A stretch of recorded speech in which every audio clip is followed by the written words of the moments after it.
Arjen yan. Yan ang pinangalan namin. Jane at Aris. Jane! Ano ba? Mga kausapin? Sorry na! Ingatan mo yan.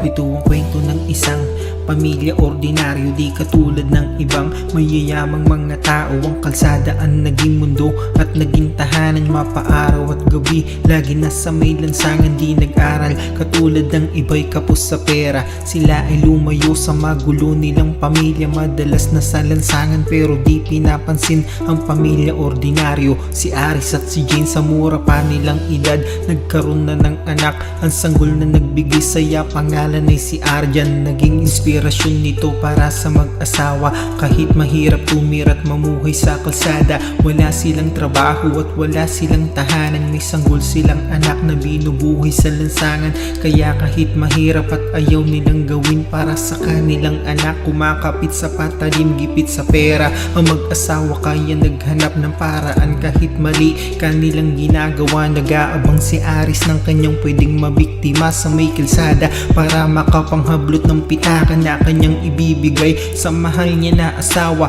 Para sa bawat araw makaraos ang pamilya, kahit ang iba'y tingin sa kanila'y isang basura. Dahil araw at gabi lagi silang nasa kalsada. Bawat tao sa paligid lagi may mapangmata. Minsan kung sino pang mahirap, sila pang mas masaya. Ganyan na buhay sa mundo at taya na totoo, ito ang buhay at kwento ng pamilya ordinaryo. Bawat tao sa paligid laging may mapangmata. Minsan kung sino pang mahirap, sila pang mas masaya. Ganyan na buhay sa mundo at taya ng totoo, ito ang buhay at kwento ng pamilya ordinaryo. Maan pang mga araw, ganun pa rin ang buhay. Si Aris at si Jane at ang anak nilang si Arjan nakatambay sa kalsada, nag-aabang ng swerte sa mga tao na dumadaan. Nagbabakas sakali naabutan ng tulong at baka may maawa para ipanglaman sa naggugutom na sikmura. Hanggang sa may lumapit at siya'y nagpakilala, gusto niya daw tumulong. Ang pangalan niya si Erta. Nilapitan niya si Jane at hinawakan niya yung bata. Ang bait magsalita kaya si Jane ay nagtiwala. Umalis sila para bilan ng gamit yung anak, pero si Erta ay meron pala siyang masamang balak. Tinangay at lumayo siyang kasama niya yung bata at si Jane kinabahan.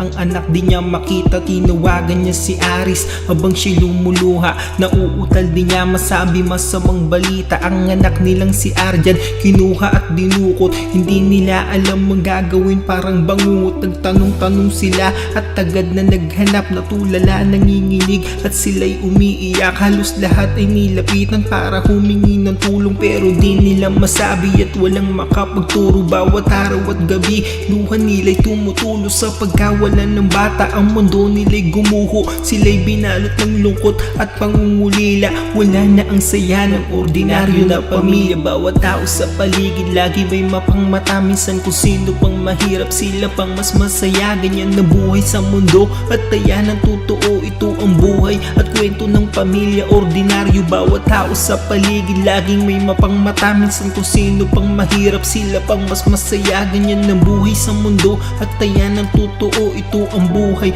at kwento ng pamilya ordinaryo. Sa paglipas pa ng araw, linggo at ng buwan, si Aris at si Jane naghahanap ng paraan para mabawi at makita ang nawawalang anak. Hanggang nakatanggap sila sa telepono ng tawag. Ang anak nila ay ibinenta sa isang mayaman, kaya pinuntahan nila at dinagsayang ng oras. Hindi naging madali para lang muling makita sa loob ng isang bahay. Kinuha niya yung bata, dahan-dahang umalis para kanilang isama, pero si Jane napahinto at bigla nagtaka. Hindi ito yung kanilang anak na nawawala. Ramdam niya, alam ni Jane dahil siya'y isang ina at nagdesisyon silang dalawa sa dapat na gawin. Kahit mahirap pero dapat na ang bata'y ibalik at tumakbo sila papalayo para hindi mahuli. Sa pagbawi sa anak nila ay walang nangyari. Umuwi silang bakas, ang lungkot sa mga mukha, pagod, puyat, uhaw at sila ay sobrang nanghihina sa nangyayari dahil ginawa na ang lahat. Kaya